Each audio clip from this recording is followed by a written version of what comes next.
formato da folha de papiro padrão para correspondência, ler 25 por 20. Né?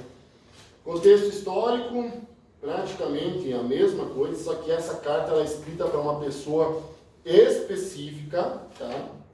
Um homem chamado Gaio. Né?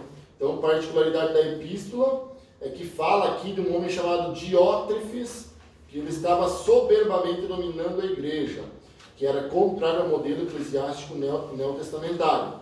O padrão primitivo incluía a autoridade de diversos supervisores sobre a igreja, e não por um único indivíduo oficial, como estava ocorrendo na igreja pastoreada por Diótrefes. Diótrefes, é esses nomes, né? Mais tarde, quando a igreja foi perdendo a identidade apostólica, é que um indivíduo em particular começou a exercer domínio sobre diversas igrejas. Interessante, né, irmãos? Porque assim, hoje, o sistema da maioria das igrejas, né, ele é de você ter uma cabeça, um líder, que era diferente do padrão de igreja, da igreja primitiva. Que algumas igrejas mais antigas ainda existe a questão do presbitério, né, do presbitério realmente participar das decisões da igreja. Até porque assim, né, irmãos? Pastores vêm e vão, mas quem fica é a igreja, né? O povo, né? Quem fica depois com a sarna para se coçar, com as dívidas para pagar, né? É a igreja aqui. Então, esse era um modelo, porque o que acontece? Quando você tem só uma liderança, só uma pessoa, quando aquela pessoa erra, você não tem ninguém para corrigir. E você nem pode corrigir, porque você vai estar tocando no ungido do Senhor. Então, você não pode. Então, ele é bem parecido com um sistema papal, onde você tem uma cabeça, você tem um líder que define as coisas. O ideal não seria. Isso aqui, João está escrevendo, né, e criticando esse homem que ele pastoreava a igreja lá e era ele que dominava tudo. E na verdade você tem que ter, né, eu conheço assim, as igrejas, algumas igrejas que têm o conselho da igreja, tomam as decisões, tudo assim, é realmente votação, entendeu? Não esse negócio de envolver a igreja inteira, isso aí nunca vai dar certo. Você tem conselho, realmente, os representantes da igreja, esse conselho é eleito por membros da igreja, né? Então são pessoas ilibadas, né? Diáconos, presbíteros e tal, que vão aí ajudar nas decisões da igreja. Então, aqui, João envia essa carta para Gaio, a gente não sabe se é o mesmo Gaio que fala de Coríntios, né? Da onde é essa igreja, né? Mas é esse aí o foco, né, da carta aí de João, né? Endereçada ao amado Gaio, né? Irmãos, vamos rapidinho, o tempo voa, falar de Judas. Judas, irmãos, então, quem era esse Judas aqui, autor? Quem era?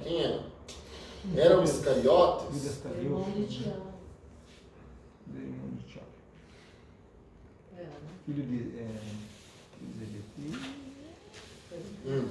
Não, é outro nome aqui, é filho de... Servo de Jesus Cristo, irmão de Tiago. Irmãos, ele é irmão de Tiago. Lembra que a gente fala do Tiago apóstolo que morreu e de um outro Tiago que é o Tiago irmão de Jesus, que era um dos principais da igreja. Que foi quem escreveu a carta. Então assim, no Novo Testamento é falado o nome de 6 Judas. Judas era um nome, hoje, eu não cotei esse nome para dar para meu filho, mas se você colocar Judas no teu filho, todo respeito, né, fica à vontade. Mas é um nome, digamos assim, não muito requisitado, mas na época, o nome Judas, ele era a transliteração do termo Judá, que significa louvor. Então Judas era um nome muito bem visto. teve Judas Macabeus, era um nome assim, nossa. Então, era comum. Dentro dos discípulos de Jesus, tinham 2 Judas. Né? O Judas Tadeu ali e o Iscariotes. Iscariotes não pode ser, né? E do Judas Tadeu não se sabe nada. Então, sobra um Judas, né, que era irmão de Tiago. Se ele era irmão de Tiago e Tiago era irmão de Jesus, o que Judas era? Irmão de Jesus. Irmão de Jesus. E como era o nome dos outros irmãos de Jesus? Está lá em Marcos, capítulo 6, versículo 3. Mas vocês têm que saber o nome dos irmãos de Jesus. Pois É. Abre aí Marcos, capítulo 6, versículo 3. tem um mal cristão. Vocês sabiam que Jesus tinha irmãs também? Acho que sim que tinha. Só ele não lembra. Sim, mas não fala o nome, né? Não fala o nome. Mas isso é uma questão cultural também. Hum? E não mencionar as mulheres, né? Não. Não, eles falam em Mateus lá, né? Mas esse não é aquele que suas irmãs estão sempre conosco. Ah, tá aqui, em Marcos também. Judas. Marcos 6 e 3 diz assim, né? Não é este o carpinteiro, filho de Maria, e irmão de Tiago, e de José, e de Judas, e de Simão? Então nós temos 4 aqui, irmãos. Tiago, José, Judas e Simão. E Jesus. Daria 5 filhos. E daí diz, e não estão aqui conosco as suas irmãs? Então em 1 Coríntios capítulo 9, versículo 5, vai falar indiretamente sobre os irmãos de Jesus que estavam exercendo o ministério na igreja. Diz assim, ó, não temos nós direitos de levar conosco uma mulher irmã, como também os demais apóstolos e os irmãos do Senhor e Cefas.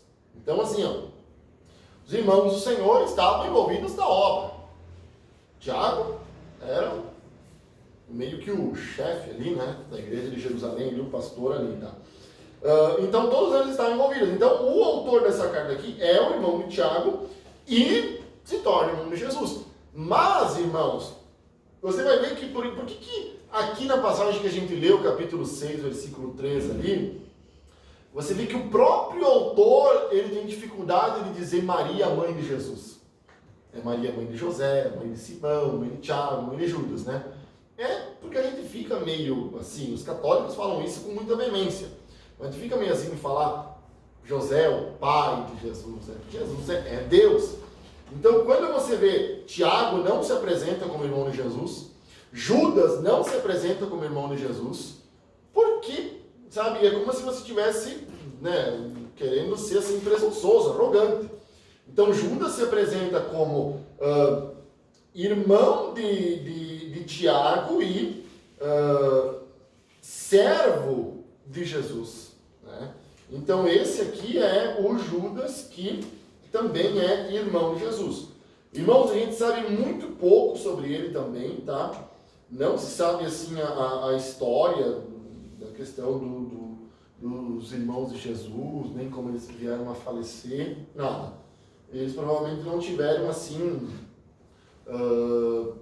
não é importância na igreja, mas muita relevância, assim, porque se perdeu assim a história deles, né? Então, Judas, quem sabe aqui é um dos livros, né? Até eu estava lendo que um autor disse que é um livro menos falado do Novo Testamento, né? A carta de Judas, porque ela só tem um capítulo, ela é extremamente curta, né? Então o tema dela é o que é a comum salvação e a batalha pela fé. Também vai falar da liderança de falsos mestres, vai falar de alguns membros da igreja, que ele compara até as pessoas que moravam em Sodoma e moravam lá em Gomorra, né? Então aqui diz que provavelmente fica na faixa de 90 depois de Cristo, né? Mas não tem às vezes nenhuma referência aqui que nos trate aqui da questão da data, né? Então, por que a carta de Judas ela é famosa? Vocês sabem ou não? O que é mencionado em Judas que lembra vocês?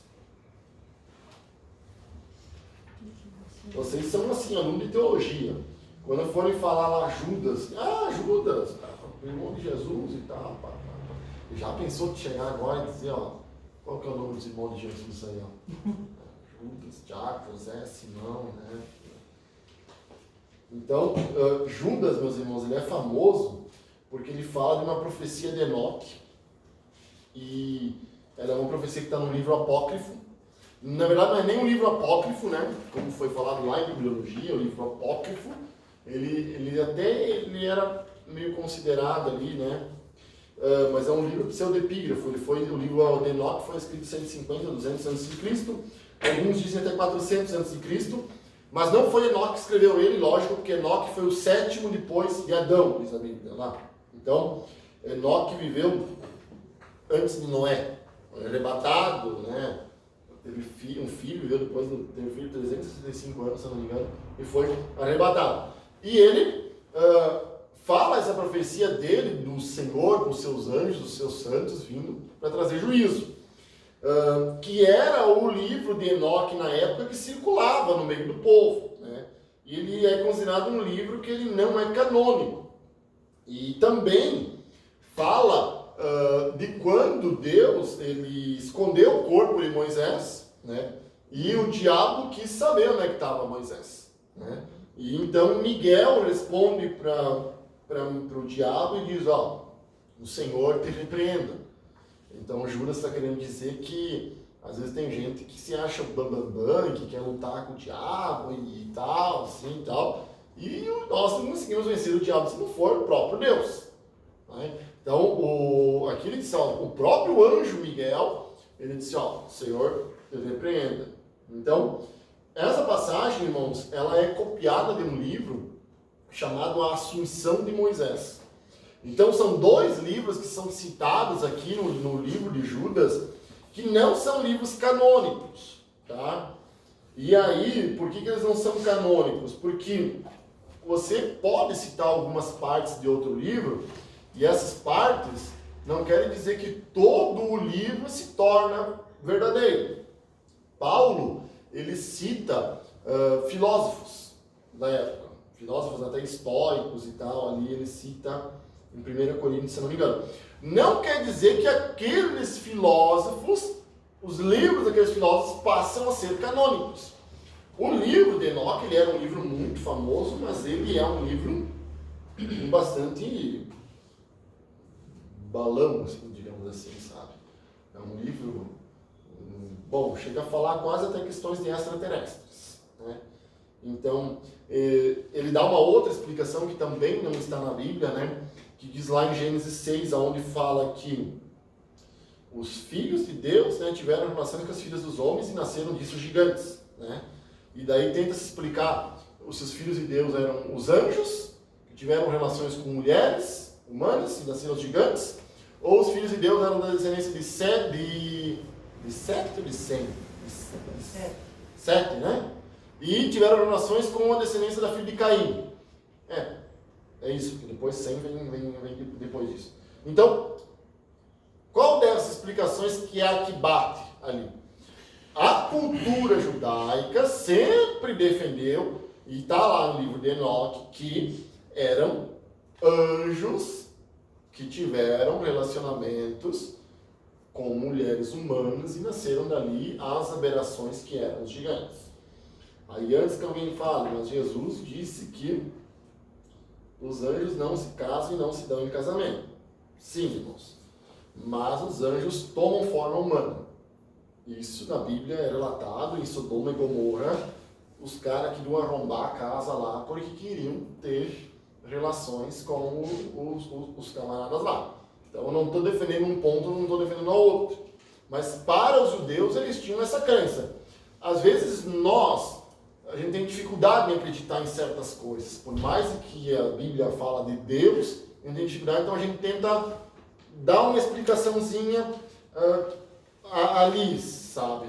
É como se hoje um crente tivesse um filho com uma mulher da vida aí, perdida,